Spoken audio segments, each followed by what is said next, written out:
Day Dawns ARKS. Welcome everyone to your weekly Phantasy Star podcast recorded live on August 7th, 2021. I'm one of your hosts, and with me here is Xance. Go ahead and say hello. Pour one out for Symbol Arts. Yeah, definitely. That's definitely going to be coming up here as one of the topics that we've got for today. Symbol Arts they're going away, at least for the majority of the time. Yeah. It had to happen eventually. It's a shame that it just had to end this way, but it's what can we say? There's a maturity thing going on with that. Plus, RMT was using that, but we'll be getting to that a little bit later in the show here. Aside from that, we do have several other topics here, including the fact that the new Starjump scratch was a bit problematic for everybody that had scratched prior to it, to the prior one going away, rather.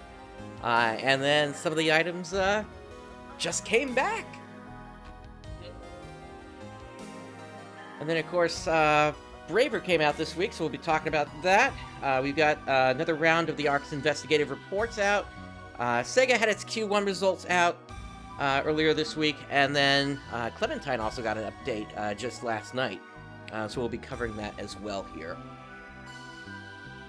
So yeah, we got a lot to talk about today. Definitely. And why don't we go ahead and just hop right in here, starting with that Star Gem issue here. As I said before, there were several items. Well, basically, the player base thought that the Star Gem scratch, in that everything was going to go away with that, and so people were scratching Star Gems in order to get the last of the items that they needed.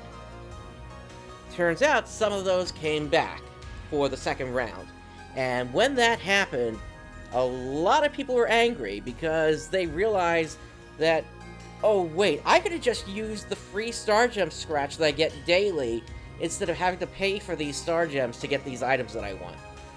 Mm-hmm. And that left a lot of players angry about that. This anger was felt on both the global side as well as on the Japanese side of PSO2 New Genesis. And this is not a good situation that SEGA found themselves in. So, in order to rectify this, at least to some degree here, basically they've decided that they're going to be giving out a 200 Star Gem ticket, as well as an Astute Braver ticket, which is for that Star Gem scratch that everything is inside of here. It's mainly just there wasn't communication of, oh yeah, there are some things that are still going to be in the stars, like the Star Gem scratches. Yep. So yeah, poor communication, and that's not the only time that Sega's done that. We've done it plenty of times. Yeah, and SEGA had set the precedence before with Star Gem scratches in that items didn't come back immediately, if ever. Mm-hmm. So this was a very unfortunate thing to have happen here. And hey there, 10 Start, good to see you. Yeah. So at least players are getting these compensation items for what happened. Mm-hmm. Yeah, exactly. The communication was just completely lackluster in this whole thing. Yeah, and Sega's really good at miscommunication. I've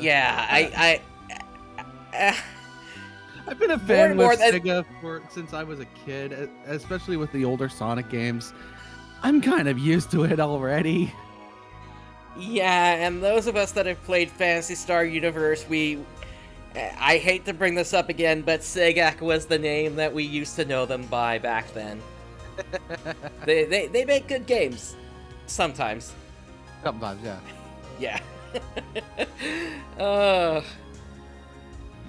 Yeah, anybody that played Phantasy Star Universe is gonna know that joke immediately. But yeah, so at least there is some compensation going out to the players, but it's... What can we say? Hopefully they don't make this mistake again, but... Knowing SEGA, they're probably going to do it again. Yeah. Yeah, there's no way around it, unfortunately. So, some items are back. In fact, I managed to scratch myself a Viper tongue earlier today from the free scratch, so now I've got a red and a blue one. So, but okay, that's sort of the cover topic that we had for today. But of course, we got a whole bunch of other stuff. But let's go ahead and start off by taking a look at those new scratches that came in this week here. So, of course, we've got the Astute Braver. And we had seen this previously, but I'll go ahead and play this again. Actually, we had only seen this previously on the NGS highlight, or headline, rather. So you actually haven't given your opinion on these yet here, Zance. I have not.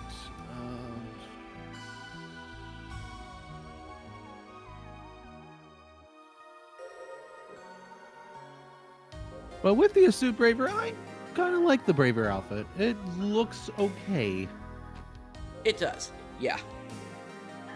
I might try to hook into one of those. I don't really like the midriff there for the male outfit, but all right. Yeah, I might try to get one of the motions with my ticket. And the tongue piercing, I don't like the tongue piercing in real life. Yeah.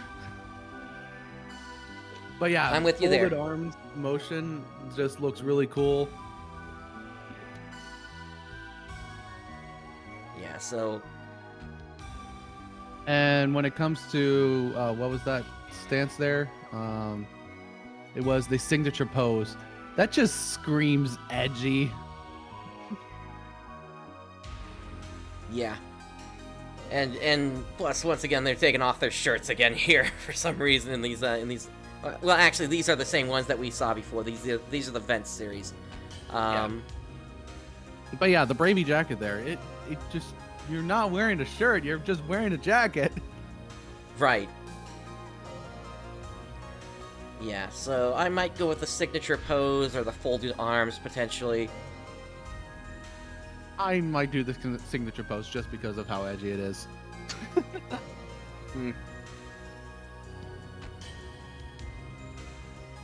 And then, of course, you got your Braver pose, hand pose rock, which I think we've seen before. I think. Yeah, they're saying new next to everything that's new. Human equals edgy? Oh, absolutely. Yeah, definitely. I know I am a Dooman, so I already am as they edge. Speaking of, I should probably try playing Affinity again and make a Dooman character. I heard playing as a Dooman character is not the best because of how little defense they have compared to every other race. Right. I don't know. I just want to do it just because. But yep, there's the pierced tongues, and then the Viper mouths.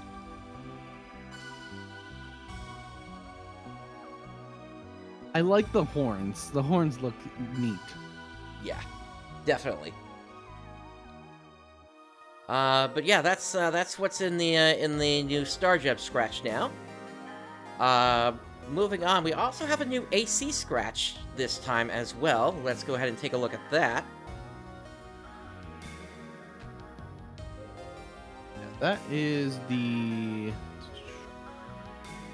Sunshine Marine Stars. Yep.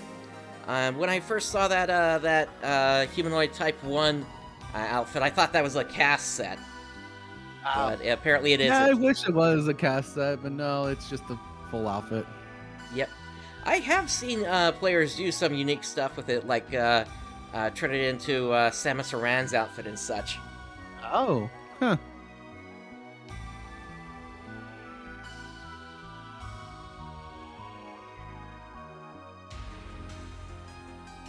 Those water wings are interesting. That is a cool visual effect. It is, and it kind of makes me wonder if those are dolls in origin. Kind of going back to one of my theory videos I put out recently. I need to watch that. Got a bunch of ice cream this time, of course. Yep. So you got the emote of eating ice cream, then you got the idle motion of eating ice cream. Yep. And then you got the helicopter glide, which is just the silliest thing I've ever seen. Yes, it is fantastic.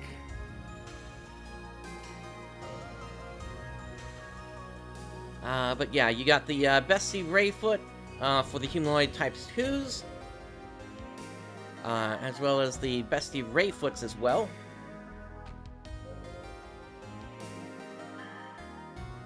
And Santis Marina. You get both base wear and inner wear for that. There's also a Santis Marino set wear for the humanoid type 1s.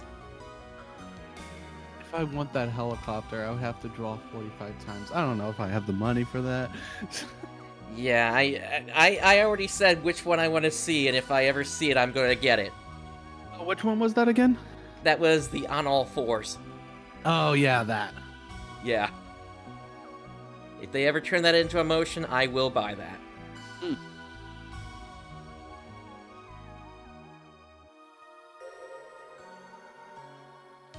Once again, a whole bunch of new hairstyles, as well as eyebrows and eyelashes. Looks like you got some lipstick here as well.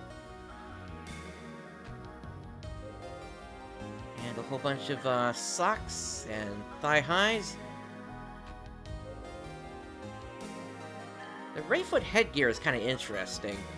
That can be recolored. Okay. I really like the snorkel. The sunny snorkel? Yeah, that's an interesting one. That it just looks adorable. Mm-hmm. Although doesn't your mouth need to be down by the mouthpiece for that to work? Yeah. That doesn't matter, it just looks adorable. Yep. And then again the watery wings. And then you got a Mariner pullover, which is kind of nice looking.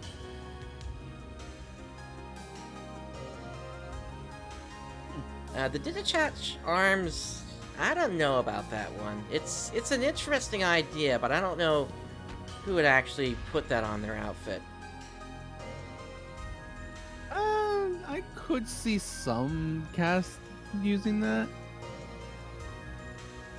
I guess that kind of maybe makes there sense, would yeah. be some uses, especially since you can just place it out anywhere. True.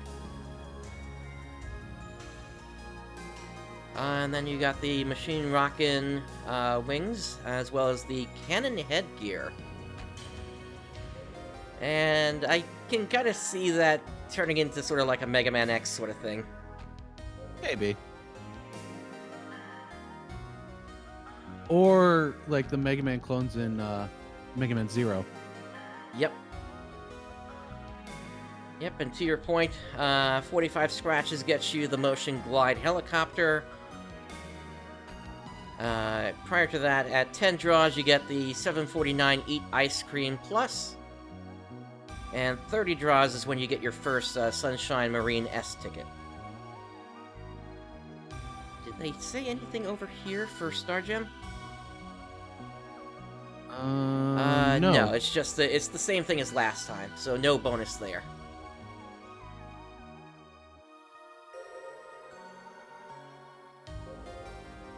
Alright, moving on to the updates here on the roadmap. So, as of right now, Bouncer is still on schedule to be released in the fall, along with the release of Trigger Quests, the implementation of the Mission Pass, as well as the implementation of the Evolution Device Share System. So, basically having your mag from PSO2 look like how make the mag is similar in both PSO2 and New Genesis. Right. So you can have your Jack Frost mag. Yay. Right. So with this update, they made it so that you can at least hide the mag that you have currently, and in the future, then this will be implemented. Now, what I'm not certain about, and I guess I'll have to do some testing with this, is if you hide the mag, does the sonar no longer work? Oh, I'm guessing it probably won't, but after you get everything, what's the point in having the sonar?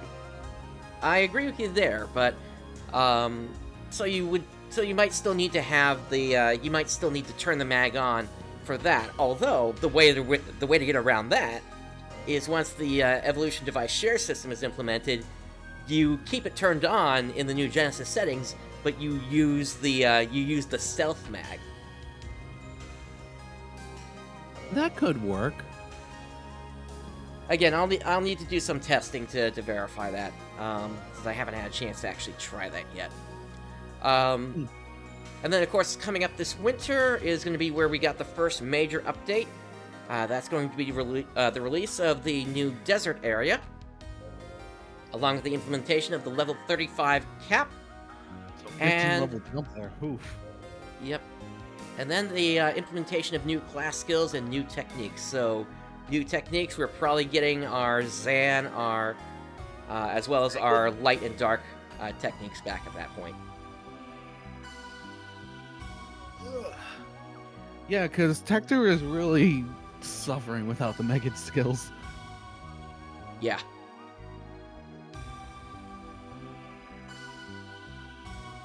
But I'm interested to see how the new desert region is.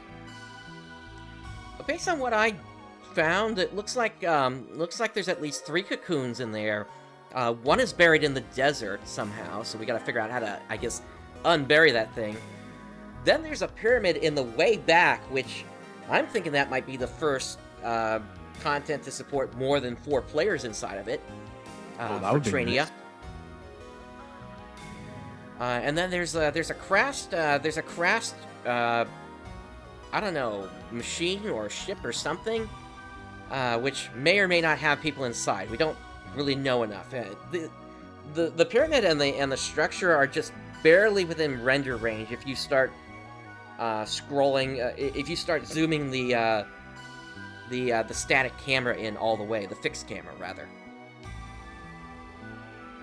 And then also there's that dark cloud that I don't know if you've ever seen that or not, right past the bridge. I haven't noticed that. Yeah, if you go to the bridge to the desert area, just zoom your fixed camera all the way in and you should be able to see it fairly easily. Also, yes, Tenstar, Tector is suffering. It is I from what I've been observing, it is one of the least played classes.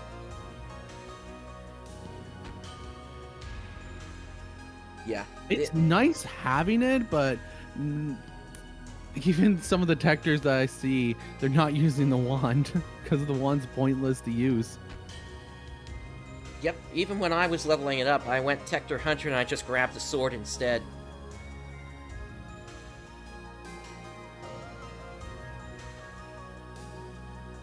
Alright, so that's what's coming up.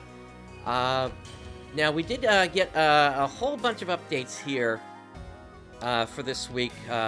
So bug fixes out the ass. Yeah, we kind of got multiple tabs to go through on this here. So let's take this one thing at a time. So we got the new Braver class along with Braver class skills. The new weapon categories Katana and Photon bows. Speaking of, I hope those of you that were on early when the servers finally launched after, my goodness, what was that? Like a 7-hour delay, I think? Yeah, I think so, because it went up at 1 p.m. Eastern, I think. Then that would have been 9 hours then. Yeah. Yeah, so there was a huge rush to get these weapons together. I managed to score a Vialto bow, and it was the only one up on the market. I just brought that thing up to plus 40 enhancement level and sold the thing for 2 million. Wow. Jeez. Yeah. There was a huge rush on those items, and we're probably going to see the same rush again when Bouncer comes out. Oh, absolutely.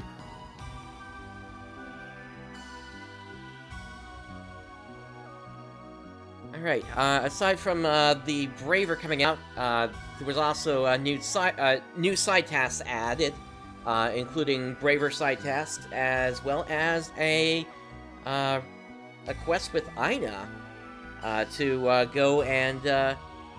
well, have you run through that yet? The new side story, I have not yet. Okay, then I'm not going to spoil it for you then. Okay. Then they go into some of the new items that were added here, including the photon bow as well as the katana. We've already gone through the AC scratch that was added, as well as the Star Gem scratch that was added. Here we have the system updates, though. So, for potential, the description text of the Valorous unit potential will be adjusted. For augments, there are new augments added, and you can get some of those by completing some of the limited time tasks that are available currently. For characters, changes will be made so that the adjust vertical position will only apply while on standby when a weapon is sheathed. And then, as we mentioned before, a menu option for mags has been added to turn the mag on and off. And then for actions and skills, the following actions will show an effect upon cooldown. So that includes the launcher weapon actions, the hunter class skill Volk Raptor, and the ranger's class skill Rifle Grenadier. And then for quests, we got new item drops that have been added to the enemies that spawn in exploration sectors and combat sectors. Damage attenuation due to the level difference between character and enemy will not be applied once battle power is above a certain amount. So, yeah, so it used to be, what they said before this is that it was going to be just set to flat 0. Mm-hmm. But now they're saying, okay, if you have a sufficient battle power, you can do damage. So you might be under leveled, but you have the battle power to actually do stuff. Right, and I saw that earlier today when I was streaming my look at Braver. So we're probably quite a ways off from being able to attack the level 64 Gigantics, though. Oh, absolutely. I hope players got a chance to take that out if they wanted to, because it's going to be a while before you can do that again now. Let's see. Down factor will be set to 0 for players who experience damage attenuation. Down factor refers to the damage counted towards downing an enemy. And then moving enemies will stop moving when their attack target changes.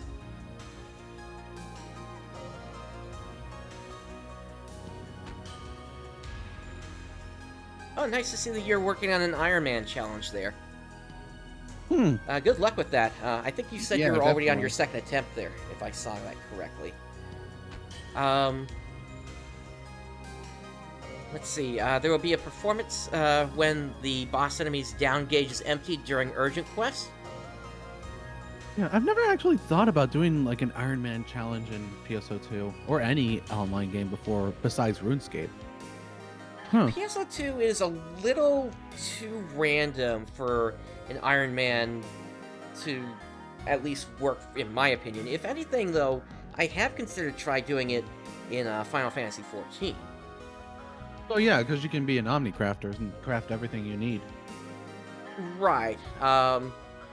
Yeah, although I would be of the opinion that it should be something about the skills you have and not about wasting your time just to get things. Yeah. But back to this here. The timing that the urgent quest message plays will be adjusted under certain conditions. Some weapon actions will have a cooldown even in the Trainia standby area. The invulnerability after teleporting will be extended.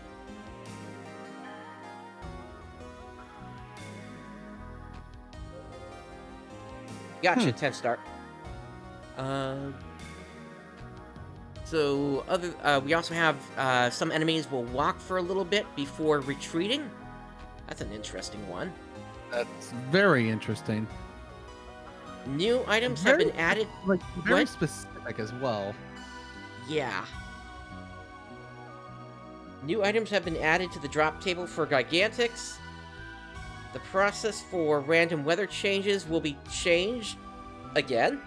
However, the rate of occurrence for each weather pattern will stay the same.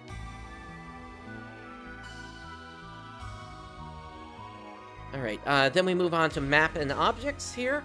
Players will be able to access NPCs and objects even while moving towards them.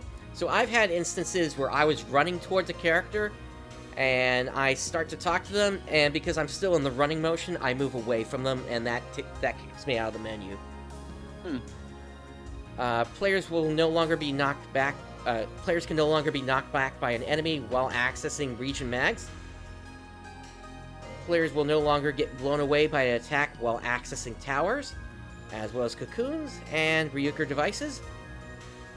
Specifications will be changed so that the effect duration of the region mag boost will not be reduced during scheduled maintenance. And then for tasks, a bug has been fixed where task details for tasks that the player had not chosen to focus on were visible in the task window. And then under party commands, sub-leaders will no longer be able to disband parties. That was a thing. Oh boy. Yep. That was a thing. Ooh. And then inside the salon, when players receive a party request while in the salon, upon leaving the salon, that notification will be displayed. A restore to default button for motion changes will be added to the salon, as well as a display toggle for certain hairstyles will be added.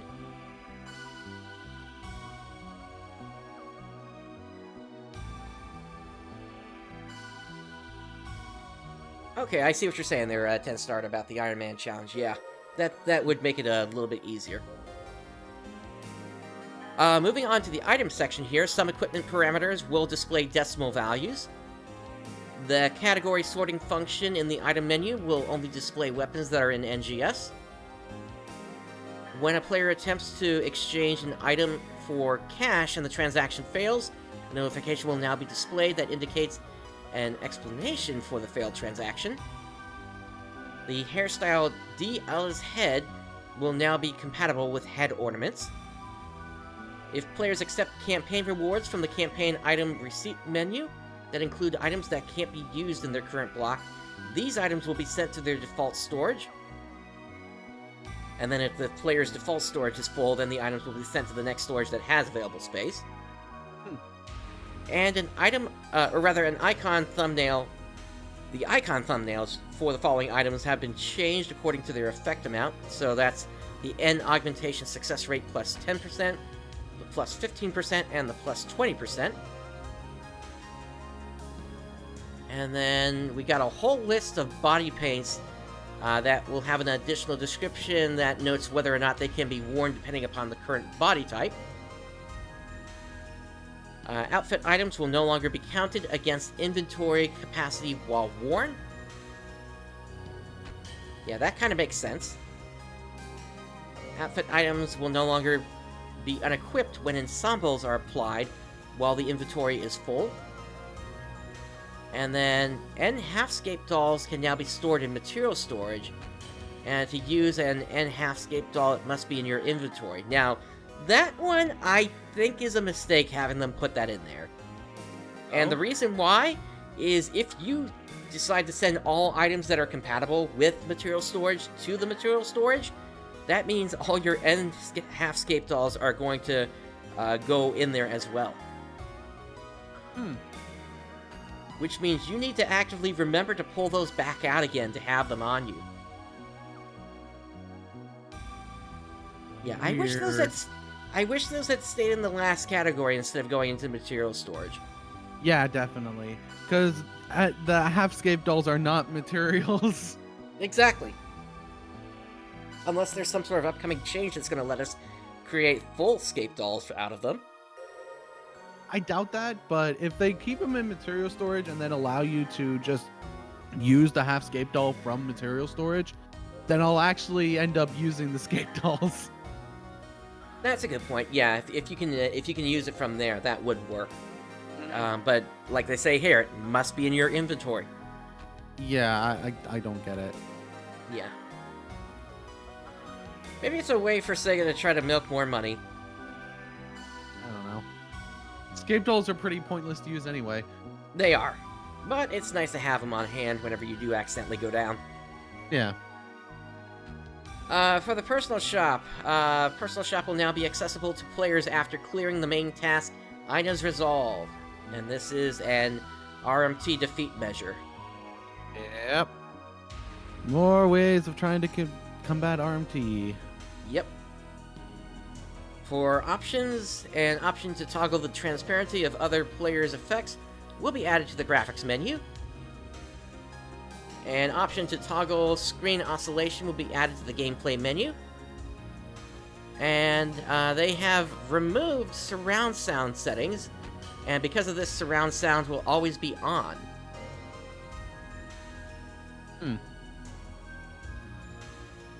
For the launcher, the layout design of the launcher has been adjusted according to system settings. And then for other changes, some of the conditions for MAG's active sonar response to cocoons will be changed. For NGS notifications, categories that did not receive new notifications will be hidden. Players will now be able to receive the premium login bonus on the same day that they activate their premium set. That's a good change. A new icon will be displayed for the daily free Star Gem scratch ticket when it has not yet been played on that day, so that gives you a little exclamation point in your menu now. The amount of seasonal points received will now be displayed in the chat log, so this confirms there are going to be more seasonal events coming up. Probably going to be seeing something in the fall, but I guess we'll see what that actually is when the time comes. A new survey feature will be added for returning players. And this appears to be for base PSO2 when an auxiliary is equipped with NGS outfits, layering wear, or cast parts, and they appear in PSO2 event scenes. The character graphics will now look like the NGS outfits, layering wear, or cast parts. So that's a change from what was previously implied about the old PSO2 story scenes.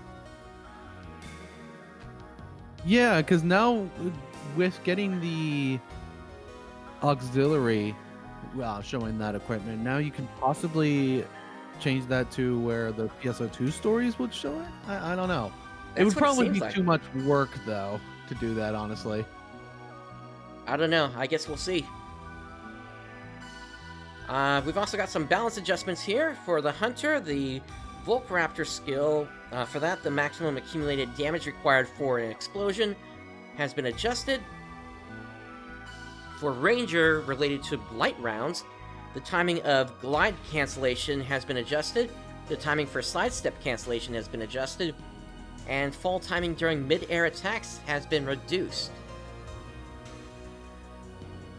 For Talus adjustments, the Talus normal attacks will be modified to aim higher. Talus sidestep strikes have been modified to aim higher, as well as the sidestep counters. And then for the conversion shot, the technique attacks while Talus is deployed will aim higher. So, yeah, everything's aiming higher there. For ice technique adjustments, Barda is aiming higher when charging. For Zond techniques, the position where the attack lands for the second and third level charges has been modified so it's easier to hit moving enemies.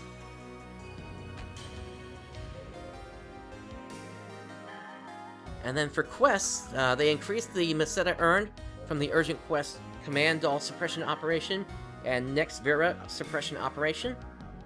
And they increased the experience earned from some main tasks. So basically making it easier to get more levels so that you don't hit that roadblock during your main quest that you do. Yep. That's nice. Aside from that, we've also got some other updates here. Due to the maintenance window, everything that had a timer has been extended by 15 hours. And they've also distributed the items to players who took the closed beta test survey during the survey period. They distributed the items for the Friend Request campaign, the Join an Alliance campaign. There was an issue with the My Battle Power campaign. Yeah, so those, it originally said that the items were distributed, but it didn't. Right. They also distributed items to all characters and an apology for the class skill balance adjustments and bugs. So that basically amounts to a skill tree reset. They distributed items to all accounts as an apology for a bug with the weapon photon colors. And some players did not receive the NGS closed beta test participation rewards. During that maintenance, they distributed the rewards to anybody that did not receive them before. Yeah, if you were participating in things, you got yourself a whole bunch of new Star Gem tickets, as well as an augmentation success rate, an enhancement success rate, and a whole bunch of Enscape dolls. Yeah, got a lot. Yep, and remember those reset all skills are per character, so if you've got multiple characters, make sure to pick them up.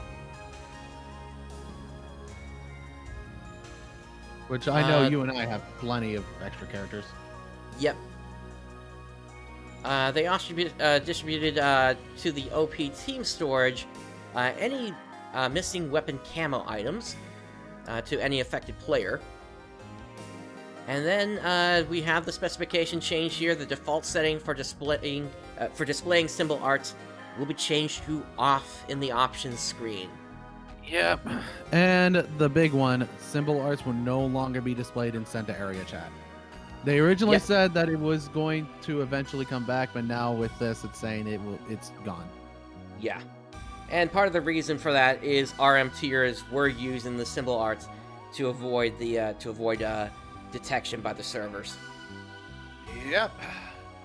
Because here's another thing: was the symbol art was able to go to show across all of Central Aleo, or the Central Aleo town, compared to just a round chat, which just sent it to a small area. So the RMTers were finding creative spots to hide in order to then just spam that symbol art. Yep. Yep, it's a shame that basically a feature that's been in the game, at least in another form, since the original PSO, is effectively dead now. I mean, you can still use it in like your party and alliance chat, but I mean, it's a feature that's not going to be used as much anymore. Which is a shame, because I really enjoyed symbol arts.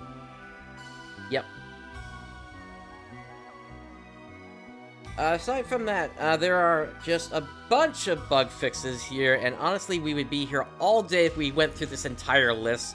Just scroll through all of those just to show how many there are. It's over 200 bug fixes. It's over 9,000! Nah, I didn't quite reach that point. No. But there's another page here that has what are still confirmed issues within the game, which is yet another laundry list of them here. So, if you wanna read all this, the information is on the New Genesis website, but we're not going to stay here all day and turn this into one of the most boring videos ever. We're gonna put, this got fixed. This got fixed. This got fixed. This got fixed. This got fixed. This got fixed. This got fixed. Yeah, we're gonna do that a little bit with the ones that they did highlight on the website, but this entire list we're not going to do that to. Let's see. Hey, what got fixed? Oh, this got fixed. Yeah. Yeah, this whole page is basically bug fixes. Let's see. They do talk about some things as well here. So items distributed to receive campaign items. You got a color change pass as well as a salon free pass related to a bug that may have caused characters' body and skin color to change. And then we've got some temporarily unavailable features to note as well here. Gather party members in PSO2 NGS. That is not working at this time, even though you can select it. They changed the display format of the inventory. Or rather, if you want to change that format, you can't do that at this time. And then adding an augment and using an item to enhance the success rate, that also is temporarily unavailable. And also transferring to a challenge or a battle block. So I guess challenge and battle is just not available at this time then. Huh. And that's back in base PSO2, so Yeah. something must have happened there. It could be that maybe that was... I think at this point now they're starting to lock down different features to try to figure out what's been causing the lag as of late, and some people were suspecting that transferring blocks was doing it, but I've seen the lag come back as well, so I don't think that's where the source of that was. But moving on to like what transfer to like specific blocks, maybe. Yeah. Moving on to the bugs that they did highlight that we do want to bring up here. The game can sometimes crash during combat at Vanford Laboratory Ruins. They're working to fix that. The amount of times my games crash during combat in many different places, though. Yeah.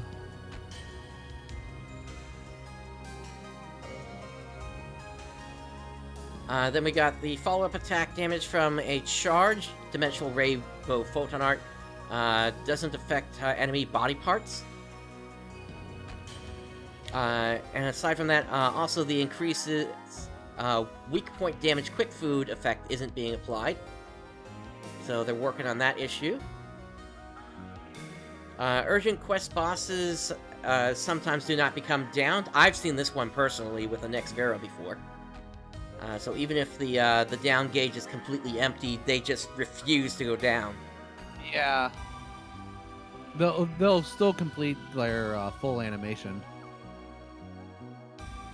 Yeah, you can still fight them and everything. You just don't get the breaks.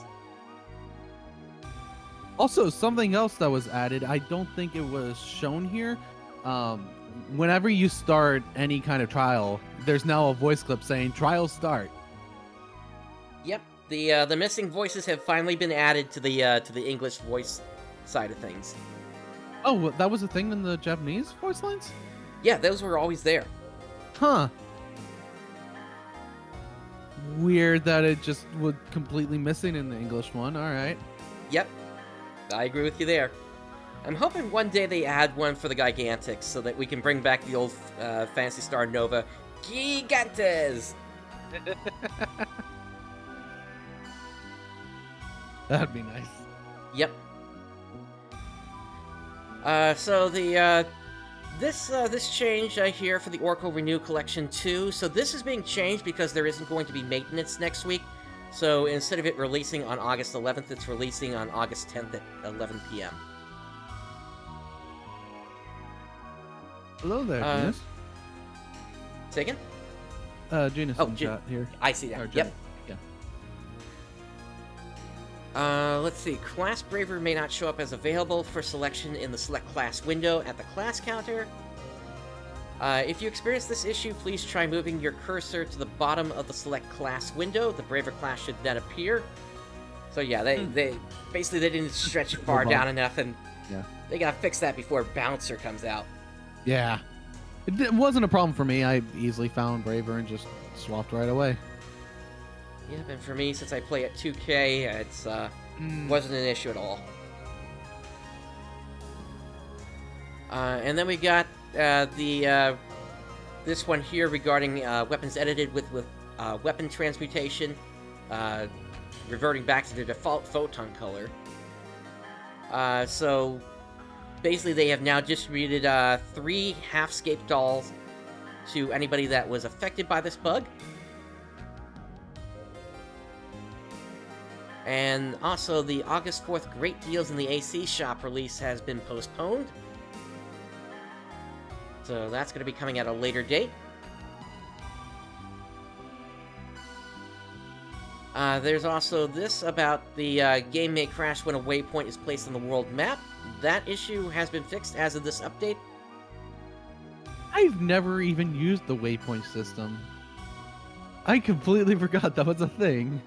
Yeah, I have to remember that it exists, or else I just run to one destination and then I look at my map again. Let's see. So the game may crash when opening my recipes. That was fixed with this patch. The side task of red containers sometimes not completing. That was fixed as of this patch. And this was the second time they attempted to fix it, so we'll see. The game not responding when players use scratch tickets. That has been fixed as of this patch. Protected containers sometimes not appearing. That has also been fixed as of this patch. Not wave, but way. W-A-Y. Waypoint. So like how you can put markers on a map to point you in a certain direction.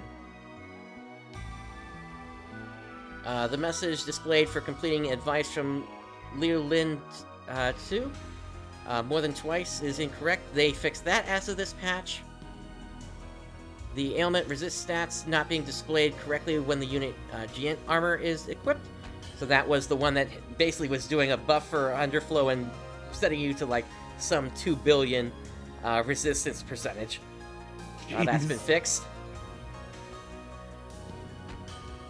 Message related to limited time tasks not being accepted has been fixed as of this patch.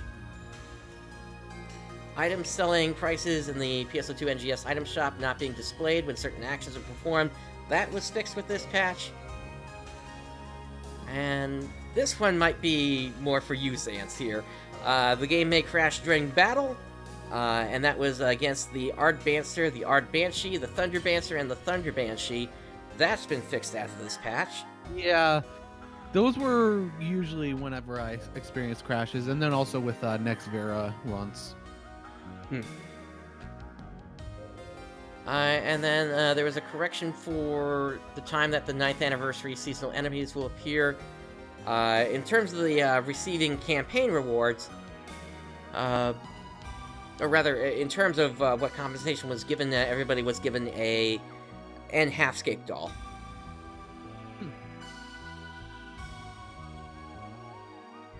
And then regarding items that were obtained using Weapon Camo C tickets, during the scheduled maintenance that happened, items obtained using Weapon Camo C tickets before the fix of this bug were modified so that they can be sold in the personal shop and recycled in NGS blocks.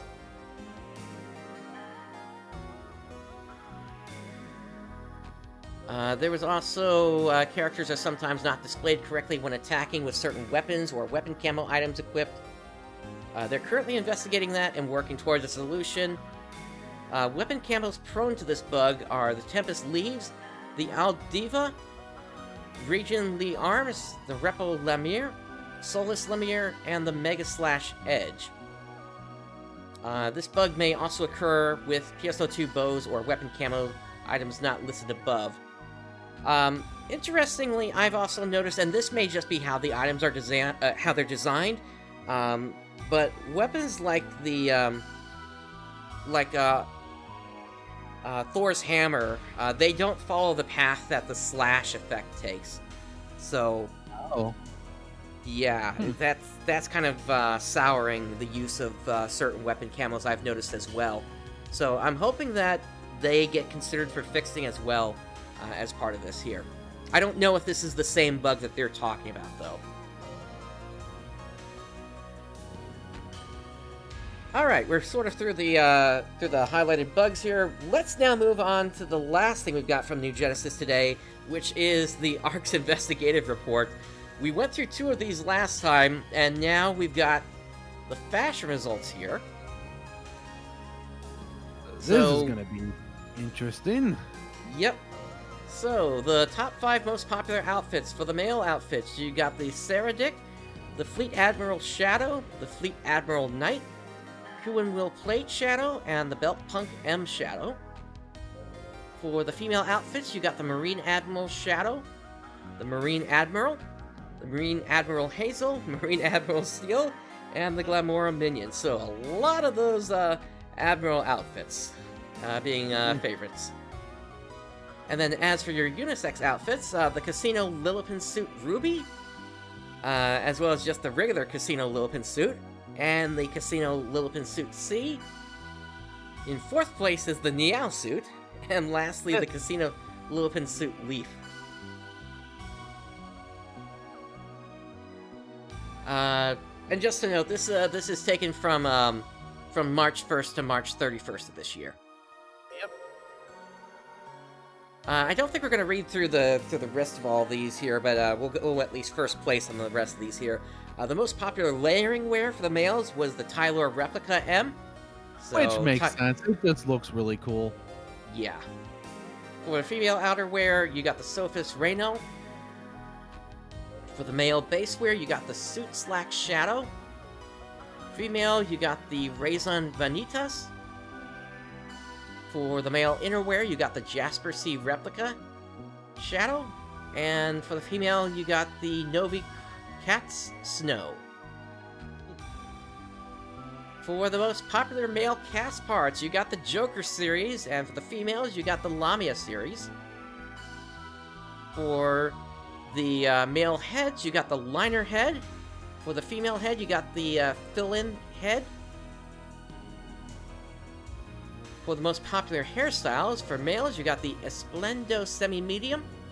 And for female... I think that's what I used on my character. Gotcha. For the females, you got the Euclidia short. And I think we will read through these here, because this is where things get kind of crazy. Yeah. Accessories popular among male characters. Upper head. Yep. You got the Marlin head, followed by the Oculus hat Shadow, the Rappy head, the Barbados hat, and the 10-gallon hat White. For the females... Dig it? Yeah, that's just... You scroll down and suddenly, giant fish on a head.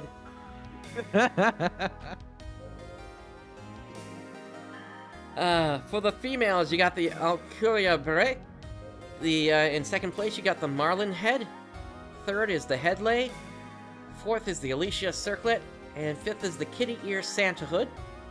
Imagine if the Marlin head was the top for both of them. I know. Do you want to take the for the middle head? For male middle head, the Freed Pierce Gaze Black Flame.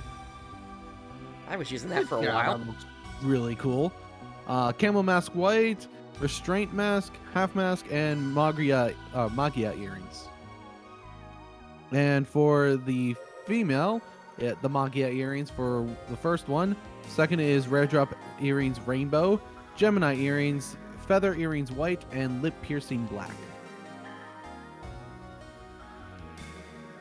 So more so the jewelry on the female ones.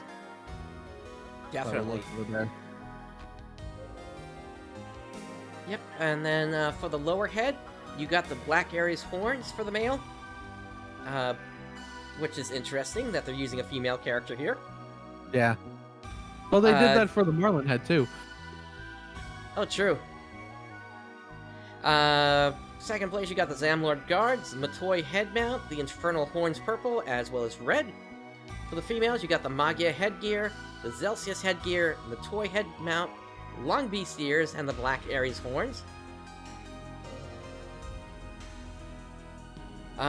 For accessories popular among male characters in other spots, you got the Edge Wings, the Photon Halo B, the Stabilizer, the Two-Tailed Scarf, and the Photon Wings. And for the females, the Photon Halo B, Edge Wings, Foxtail White, Spike Collar, and the Two-Tailed Scarf. Now, that's really interesting, the Photon Halo B. What this means is that in second place for the males and first place for the females, items that you could only get during the during the beta for Phantasy Star Online 2 Global, base PSO2 Global, those items are still being used by enough characters to get them into first and second place. Yeah, that's a bit interesting. Yeah. To be fair, those items were sellable as well. They were, yeah. That's for certain. And it might be the people who bought them or just put them up for sale because they just didn't want them. But it's a cool looking accessory.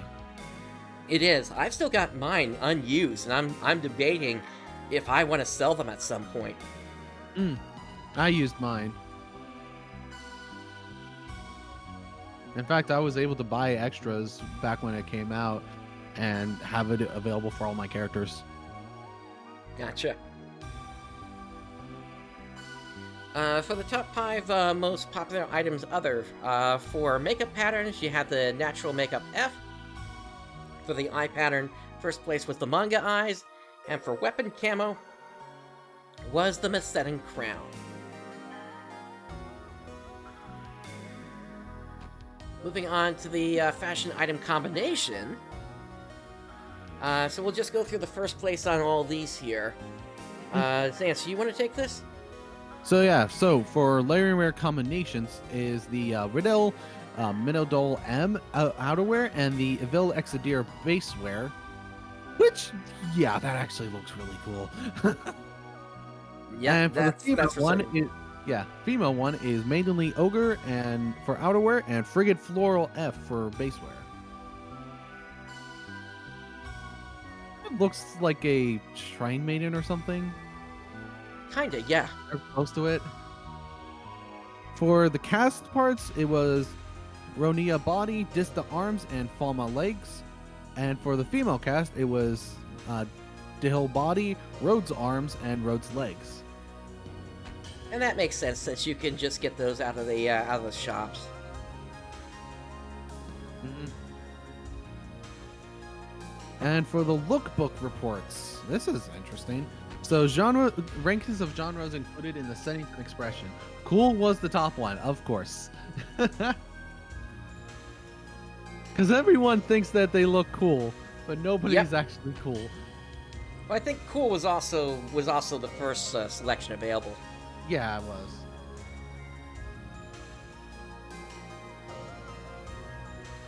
So yeah, cool, cute, elegant, sexy, dark, funny, pretty, wild, intelligent, and indoors. Indoors, what? Yeah, I don't know about that one. Yeah, and for expressions, from top to bottom is smile, wink, smile 2, natural, angry, suspicious, eyes closed, and sorrowful eyebrows.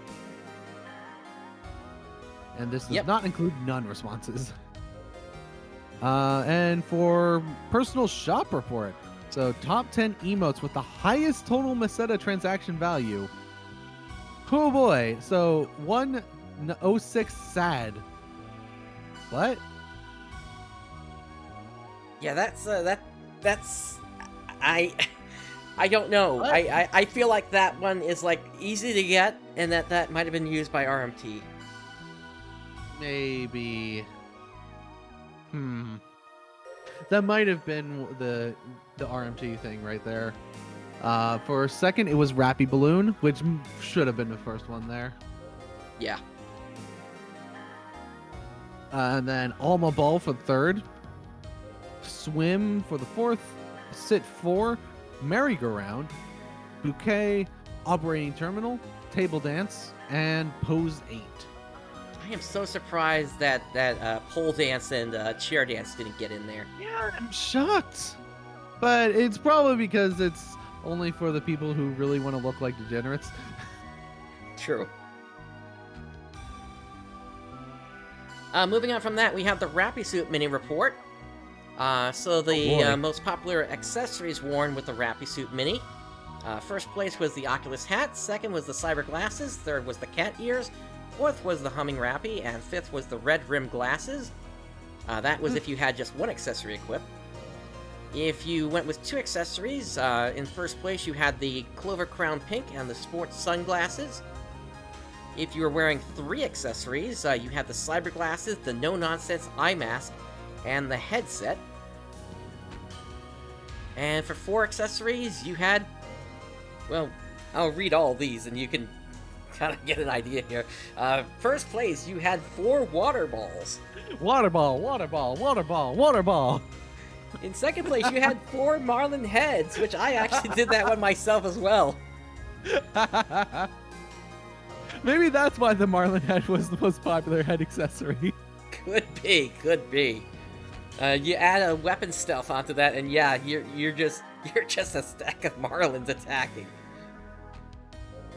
Third place, you have the head accessory, the beret, the cat ears, and the round sunglasses on head. Fourth place was 3D glasses, Scroll of Secret Power, the Rappy Bib, and the Humming Rappy.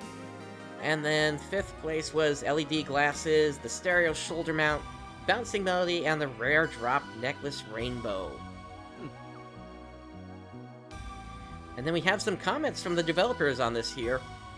The most popular outfit for both male and female characters goes to the Admiral series. For cast parts, the Joker series was the most popular amongst male characters, and the Lamia series was popular among the female characters. We already know what the top ones were. Should just say like the main comments here. Yeah. Yeah, they're... So when it came to the casino Lilliput suits, the designs are based off the Lilliput clan. However, its popularity seems to come from its fashionable casino uniforms. But yeah, they're pretty dapper. Yep.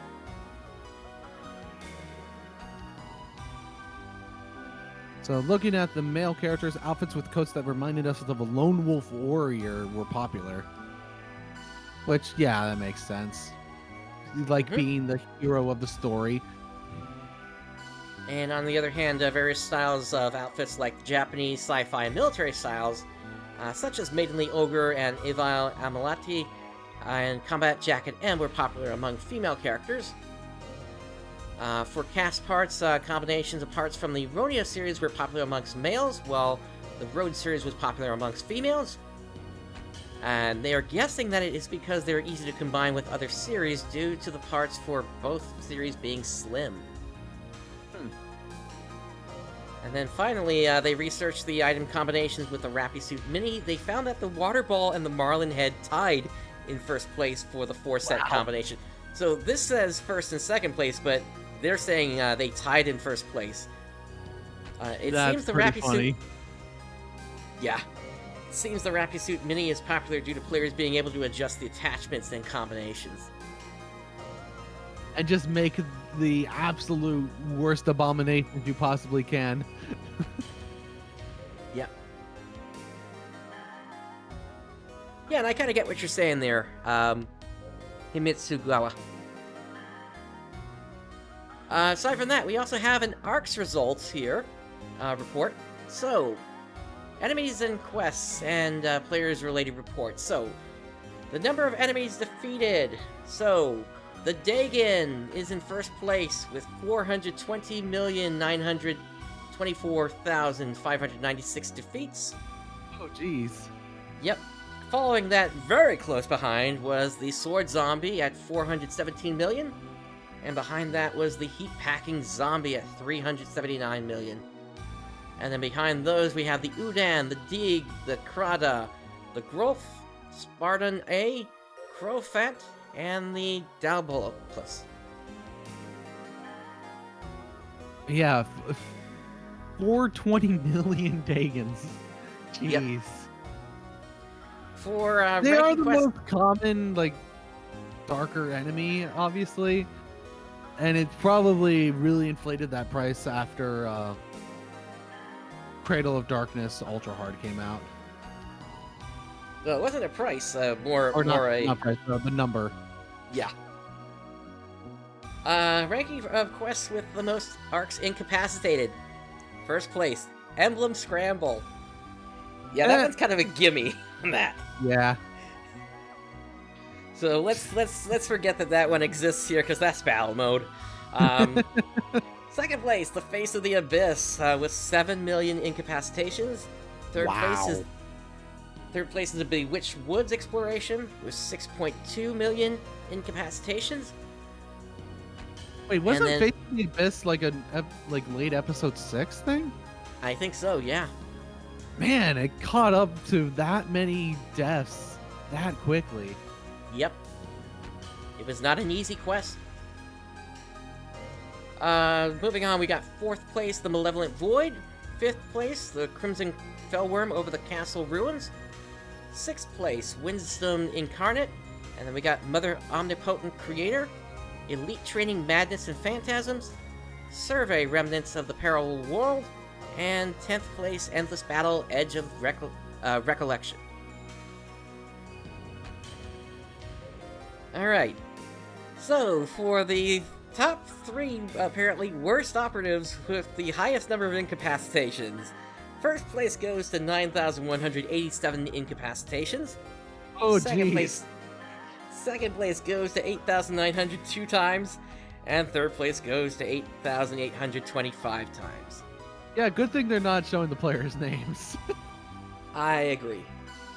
But for the best players with the most defeats here, you got the first place at 5,077,464. Second place was 4,193,486. And third place was 2,327,563. That is a significant gap between second and third. I agree. And then for the top 3 arcs with the most playtime, first place goes to the player with 8,540 hours. Second place to 8,386 hours. And third place to 8,217 hours. Holy, pretty much during the entire time that the global was up, they never locked off. Pretty much. And I say AFK a lot, and I did not make the top 3. Yeah. And when it comes to my playtime on my main character, I'm only at 600 hours. And I don't usually I try not to AFK a lot. Yep, so, total time played by all arcs, 323,129,459,302 seconds. Or 89,750 hours. 89 million. years worth.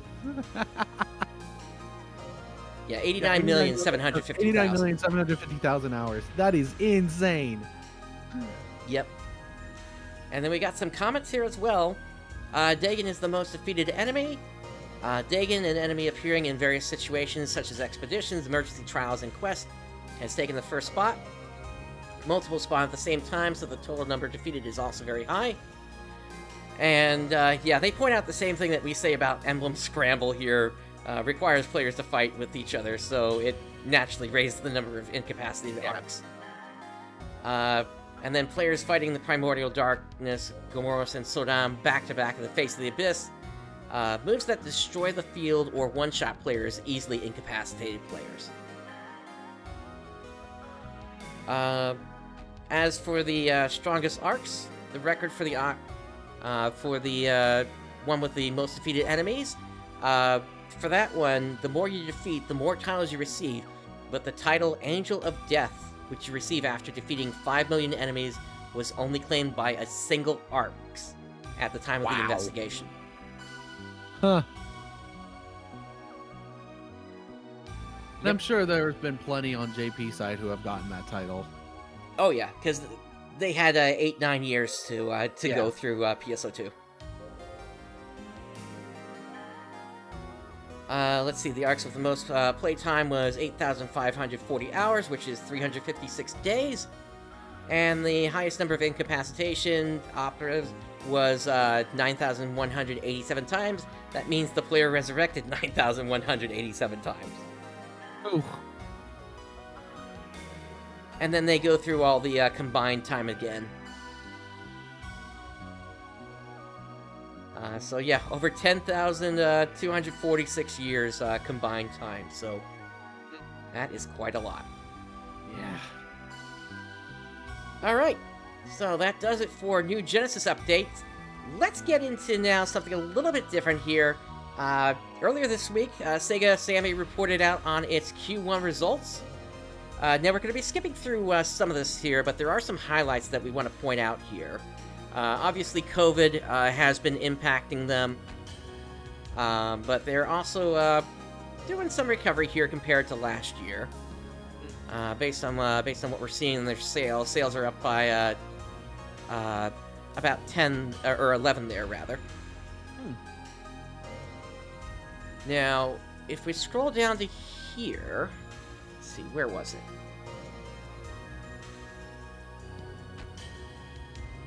Yeah, so on slide 13 here, they talk about the release of PSO2 New Genesis. And then here we can see the impact that New Genesis is having on sales trends. So they have added in this sliver right here, which is still better than titles released back in 2019, but the game needs time to grow at this point, and they gotta fix all these bugs and get more content out. Yeah, because there's a lot of people who either they quit during like the beginning parts because the lag was just unbearable.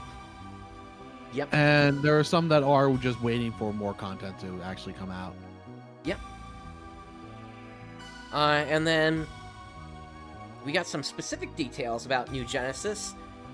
So global distribution started in June and is performing strongly. Achieved cumulative sales of 100 billion yen. Whew. Now, I think that they're talking about since the inception, and they actually call that out here, original release July 2012. Total registered users exceeded 9 million worldwide, so that's 6.5 million in Japan, and overseas 2.5 million. And they achieved the largest MAU ever in Japan and overseas. MAU? Overseas. I'm not sure what that is either. Might be most active users, actually. Okay. I wish they had actually given us that number here so that we could compare it to other games. Yeah, I would like to see exactly what the MAU is. Yep. But there's other MMOs that really don't like to really don't share their MAUs.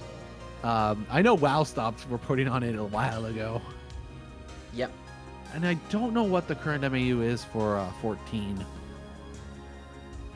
Whatever it is popping right now. Yeah. Because of the huge exodus from Blizzard games like World of Warcraft. And it's been causing lag during some of my raid nights. It is a major thing that's going on right now for Final Fantasy XIV, and doesn't show any signs of slowing anytime soon. Yeah, and it's weird for 14 since this is a the wait period until the next expansion. Yeah, I think this is an example of just how much power influencers have over the success of games. So yeah, Sega kind of needs that for PSO2 as well. It's just the problems with the first sponsored stream that happened. Yeah, they got work to do to get all that fixed, but eventually they will get things fixed, and hopefully, once let's say hopefully after the first major update comes out, maybe players will start having a better time, and those influencers will really start to pull into the game. Hopefully. I know that Maximilian Dude got a chance to play PSO2 back during the beta, if I remember correctly, Yeah, the Japanese beta. So, if Sega can lock into more players like them, like, I don't know, maybe if they can actually get someone like Asmongold to give PSO2 a chance. Let's see. They list out the. Second. I don't know, but we'll see which other people would actually join in on this. Yep. They list out the platforms that are supported by PSO2. Technically, you can run it on PS5 and Xbox Series S and X as well. There's just no specific updates for those compared to the prior generation versions. Scrolling down a little bit here. If we go to the appendix here, so this is where we can really see the sales trend number and how there is just such a huge difference between the Japanese side of things and the Western side of things. So, if we take a look at full games here, and we take a look at new and repeat titles, you can see here for North America and Europe, those have much higher numbers here in terms of sales compared to within Japan. While when it Well- comes to... Go ahead. Well, yeah, that makes sense since there's more people comparatively in North America and Europe compared to Japan. Right. But on the flip side of that, under free-to-play, North America and Europe makes up a much smaller number compared to Japan. Which also makes sense. Free-to-play is much more popular in Japan. Yeah.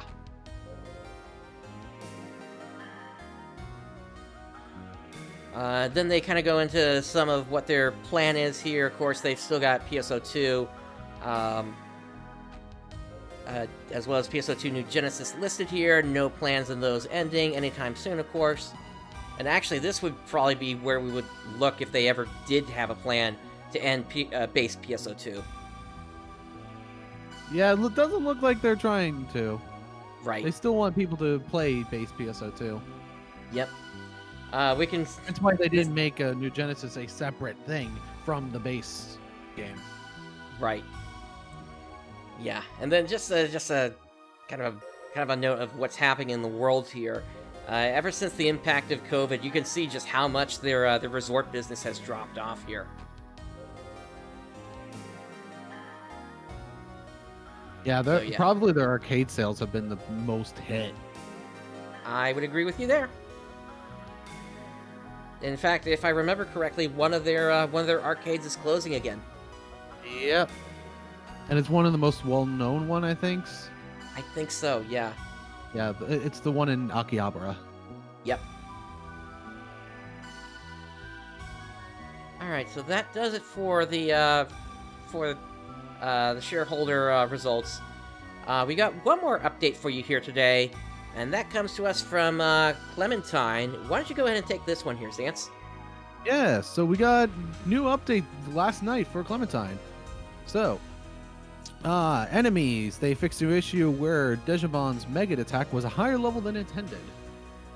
And we now got several missions that now have S2 difficulty. We got Seed Express, Electronic Brain, Lab Recovery, Endrum Remnants, Dancing Birds, Lightning Beast, White Beast, Eastern Peril, Forest Infiltration, Desert Goliath, and Sunken Shrine. And we got 2 brand new missions added. We got Robotechnical Gardens and True Darkness, all with C2 S2 difficulties. Yep, so I'll have to give those a try. Yeah, definitely. I wonder, and also I could just click on the links to see exactly what drops from them. See if anything's worth me trying to go for. That's a good point. So, Robotanical Gardens, that's inside the Sakuraki CD area. Mm-hmm. In terms of anything that's worth it here... Oh, what is this? Some missions commonly referred to as JP missions since they were exclusive to the Japanese PC release have a 0 payout on PA fragments on difficulties S and higher. Oh. Huh. So these were originally JP missions, but because that they originally did not have any PA fragment payouts, they're giving 0 on Clementine now because of that. That's interesting. Yep. But yeah, that's cool that we got JP missions now. Yep, that's for certain. And returning back to the update list here. For items, the Ms. Range Plus no longer has incorrect modifiers. And Whammy is kind of cute, not gonna lie. Yeah, I don't know. One of the mods had some fun there. Yeah, definitely. For lobbies, the following lobbies have had consumable NPCs, Photon Point Cubes, and Universe Cube placements changed. That includes Klaya City Floor 4, Rafon Lakeshore, Shikon Tansei Route, the Yagata Islands, Kigo Clearing, and Dagora City. And I wonder what got changed there with Silas City, 4th floor. Because the locations of the PV Cube and Universe Cube have been pretty well known with that area. I don't know. I haven't had a chance to check it out yet. Yeah, I'll log on later on, just see. As for Photon Arts, the following weapons now do soft flinch hit flags. That includes Shotgun, laser cannon, twin handgun, crossbow, cards, and machine guns. That's really good. Like, just having soft flinch for those is really good. Agreed. It actually makes playing as a gunner very, like, a hell of a lot more bearable, especially doing solo. Yep. And then the Miley shot now does a hard flinch at all levels. Grab shot status effect has been changed to poison. Oh, okay. They increased the bullet velocity for the following weapons. That includes the rifle, the longbow, the laser cannon, twin handguns, and then regular handguns. And they increased the attack modifier of twin handgun bullets by 20% at all levels. So yeah, this is pretty much a ranger buff. This was just the ranger buff update. Yep. As for system updates, the level cap has been increased to level 119, and an additional hit flag property has been figured out and implemented. Phase has been added as a hit flag to most player-made attacks. Jeez, level cap 119, and I'm only 91. Yeah, and I'm still further behind you, around 80 or so.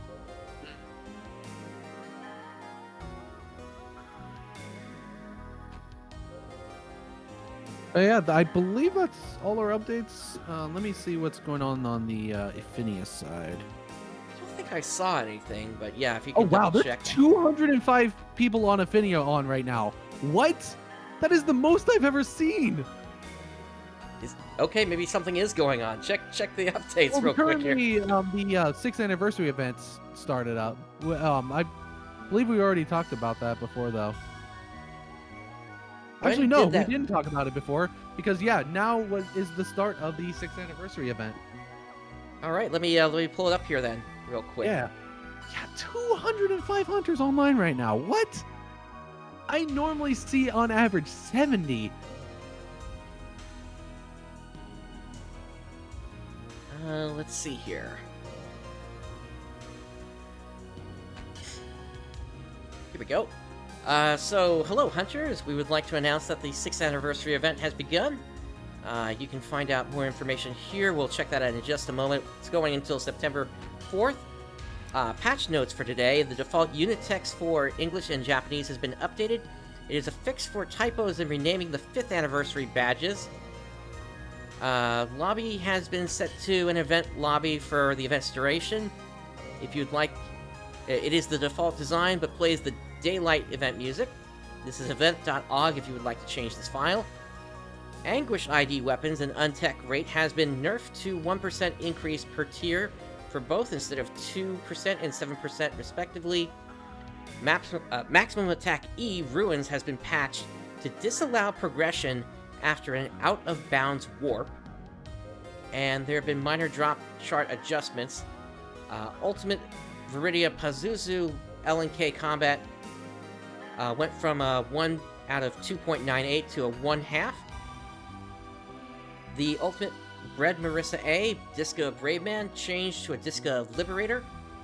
And then the Ultimate Redria Goran Detonator, Slicer of Fanatic, went from a 1 out of 730 to a 1 out of 1083. So let's take a look at the event itself. Yeah, let's look at it here. So we got the 6th anniversary event.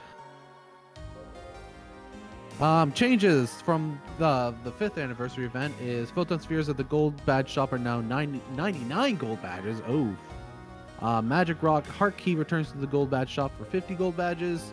Heart of Crazy Tune and Yasminkov 9000M and Mag Varuna Kaliki Vitria kit are available at the Gold Badge Shop. And 5th anniversaries have been converted to generic anniversary badges, and previous year badges can no longer be traded up. I think I went somewhere else than you did. Okay. So yeah, I'm on the 6th anniversary event thread. Let's see. Here, I'll give you the link here.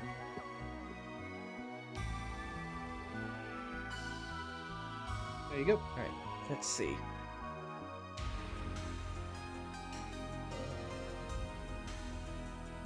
Yeah, I was on there. When we were talking about handguns there, we were talking about Phantasy Star Universe. Yep. Private server Clementine. And this is the private server for PSO Blue Burst, Affinia. Yep. So I'm looking back at the top of that here.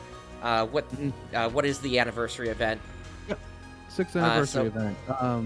So the anniversary event is an event which features badge currency drops and a set of exclusive limited time quests known as Maximum Attack E. During the course of the event, you'll be able to find 4 different types of badges: bronze, silver, gold, and platinum. Bronze can be found on all difficulties, silver on very hard and ultimate, gold is ultimate only, and platinum is ultimate only but extremely rare. The higher the difficulty, the more common the badge drops, so only play on ultimate. These badges will drop anywhere, and they are not exclusive to the Event Quest series. All badge drops will also be independent of any drop rate modifiers. This means you will find badges at the same rate regardless of the amount of players you are playing with. Note that badges cannot drop from rappies that are scared instead of killed. And you'll be able to spend these badges in the Anniversary Event shop under Episode 1 at various NPCs. And there is a conversion of bronze and silver, so you can trade 10 bronze for 1 silver and 10 silver for 1 gold. Yep. So Maximum Attack E are this event's designed quest series.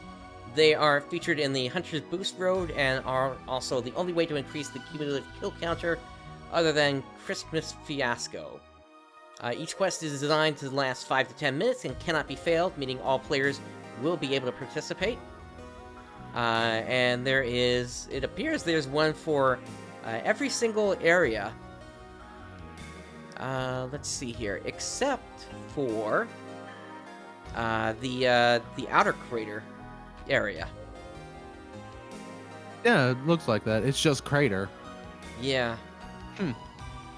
Unless they have you going from the outer crater into the inner crater, that might be the only other the way that they're doing that. I don't know. Note that each quest features a timer. The timer doesn't have any purpose and is simply for players who like to see how fast they're going. The timer will also freeze at the end of the quest, so players don't have to rush to press their print screen button. So it's bragging rights. Awesome. Yep. During this event, all kills made in the Maximum Attack E series will be tallied up and added to a cumulative kill counter. Make certain goals to unlock items, quests, and boosts for everyone to enjoy. Any boosts applied will function everywhere, not only in the event quest. And also, only Ultimate Mode kills count.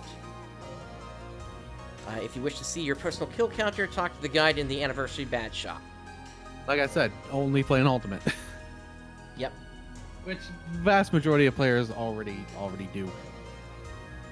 Yep, and there are a total of 9 NPCs that do trades, and they take various badges for their services. And then there's supposed to be a spoiler, but I guess I'm not seeing it here. Yeah, the anniversary shop details. And it just goes over all the stuff that is in each of the shops. And what you can get from the hunter, the scavenger, the thief, the chef, and the guide. And it looks like when it comes to the guide, you can only trade in platinum badges to them.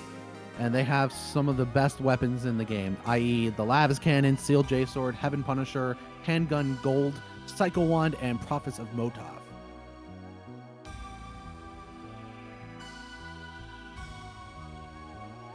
Yep.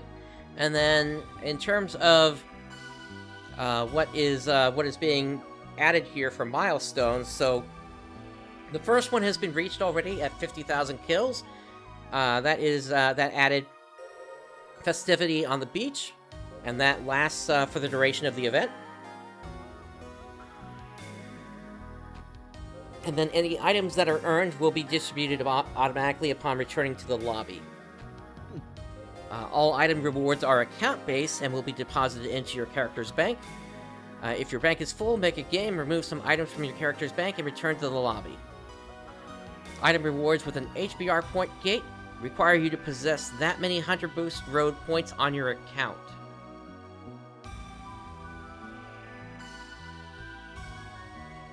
So yeah, there is quite the event going on right now.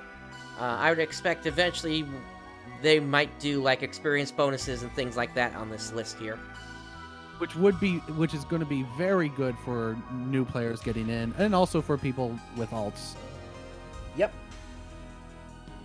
Speaking of, I still have yet to play as a Force in OG PSO2 or PSO. It's slow going initially, I'll put it to you that way. Yeah, I know that, and I've been meaning to eventually level it. It's just I don't want to. I'd much rather just play my Humar. And me, my Ratcast. Mm-hmm. Alright, I think that's all the updates that we have. Yep, so even at the end there, a small little update for PSO Blueburst on Affinia. Yeah, so a lot of stuff going on right now. At this point now, it's just, for New Genesis, we're waiting on new content to come out, which will be coming in another week and a half for the mining defense, and then we'll see what awaits us in September after that. Yep. Alright, and so with that, let's see here, I'm just checking one last thing here to see if there were any other updates.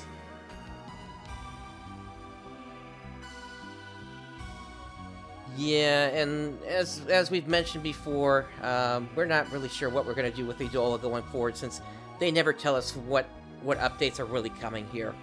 Yeah. So, alright, so that brings us to the end of this episode. On behalf of Xance and myself, thank you for joining us today. Day has dawned. Have a great day, everyone. Done.